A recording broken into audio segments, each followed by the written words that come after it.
Arabella Stuart. Hers was a life both blessed and cursed, a tragic tapestry of love, loss, and denied happiness. She was born into royal blood in 1575 and was bound to a destiny not her own. Arabella's claim to the English throne was undeniable.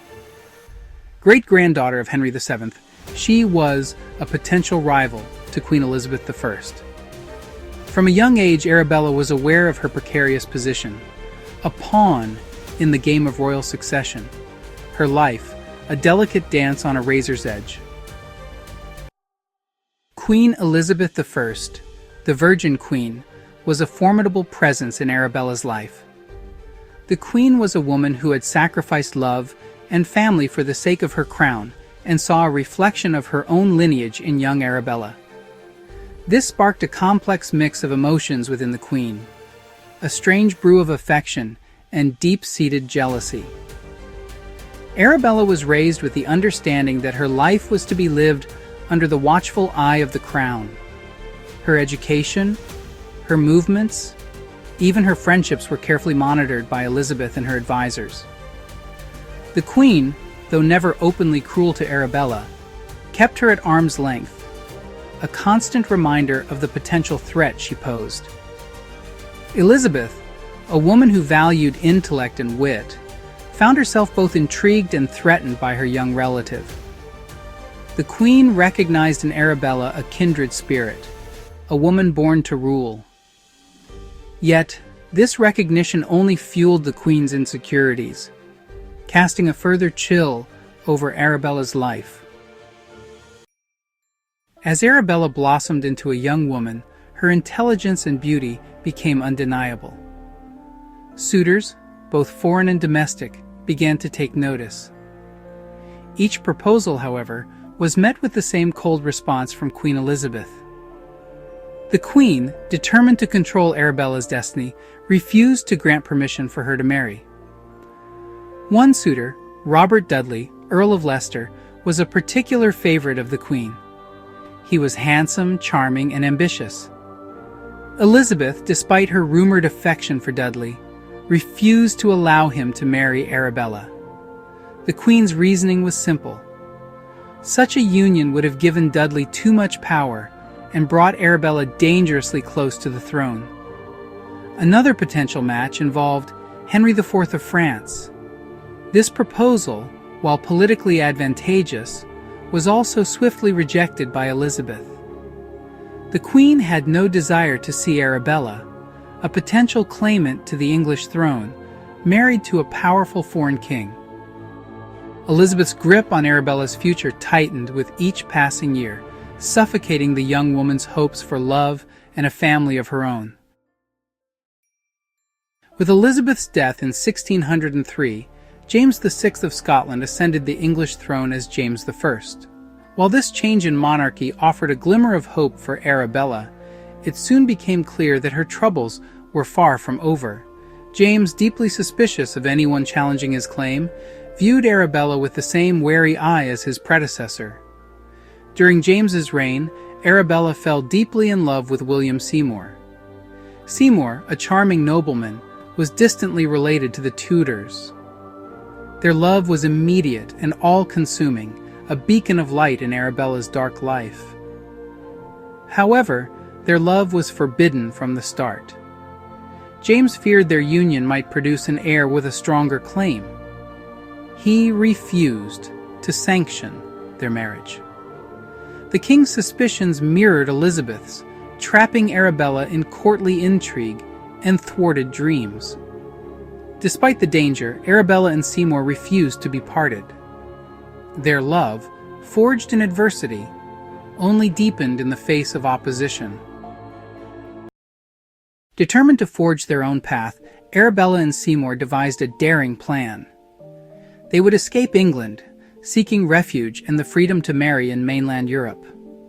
In the dead of night, they slipped away from their respective households, their hearts pounding with a mixture of fear and exhilaration.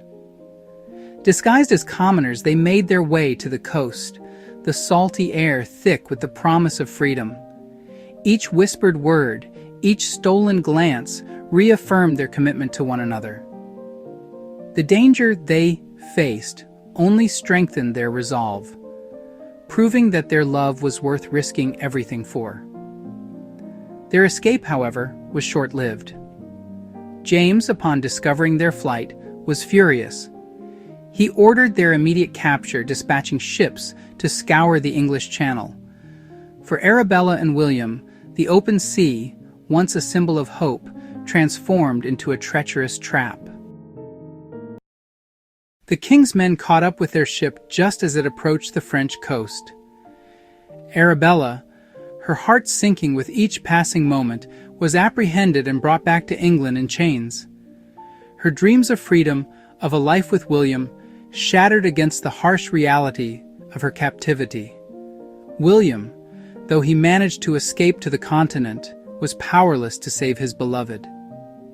He could only watch from afar as Arabella, his light, his love, was imprisoned by the king's decree.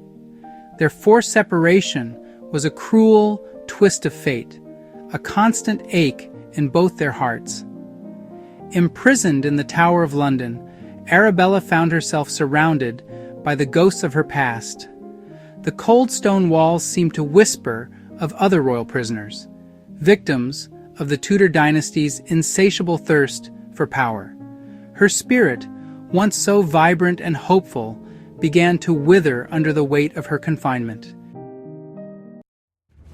Years turned into a slow, agonizing procession of confinement and despair. Arabella, once a vibrant beauty, slowly faded away. Her spirit, crushed by the weight of her imprisonment, found little solace in the cold comfort of her royal cage. The once lively eyes that had captivated courtiers now held a vacant look, reflecting the crushing weight of her hopeless existence. News of William, though sporadic, provided the only flickers of light in her dreary world. He remained devoted, sending her messages of love and longing whenever possible. His words, smuggled to her through sympathetic guards, were her only solace, reminding her that she was not entirely forgotten. Despite her deteriorating health and waning spirit, Arabella clung to the hope of seeing William again. Her love for him, a steady flame amidst the darkness, refused to be extinguished. It was this love, this unwavering hope, that sustained her through the darkest hours of her captivity. Arabella Stuart died in the Tower of London in 1615, at the age of 38. Her death, though not unexpected, sent shockwaves through the kingdom. Many whispered that she had died of a broken heart, succumbing to the years of relentless pressure and denied love. Her story, a tragic blend of royal intrigue and forbidden love, resonated deeply with the people of England. She became a symbol of thwarted ambition, of love sacrificed at the altar of power. Ballads were sung and plays were written, each lamenting her tragic fate and celebrating the enduring power of her love for William. Even James, the architect of her misery, seemed moved by her passing. He granted her a royal funeral, though not the full honors typically afforded to someone of her rank. It was a hollow gesture, a paltry attempt to atone for the years of suffering he had inflicted upon her. Arabella Stuart's story, though rooted in a specific time and place, transcends the boundaries of history. It serves as a timeless reminder of the human cost of political machinations, of the fragility of love in the face of unyielding power. Her plight continues to resonate with readers and historians alike, sparking debate and reflection centuries after her death. Though denied a crown in life, Arabella Stuart wore a different kind of crown in death, one woven from the enduring power of love and sacrifice. Her story, forever etched in the annals of history, serves as a poignant reminder that even in the face of unimaginable adversity, the human spirit, fueled by love and hope, can endure. Her legacy is a complex tapestry of tragedy and resilience. Arabella Stuart may have been denied her happy ending, but her story continues to inspire, reminding us that even in the darkest of circumstances, love can bloom and hope can endure. Thank you for watching. If you found this video beneficial, please give it a thumbs up and subscribe to Traudastoria to continue learning from the annals of history.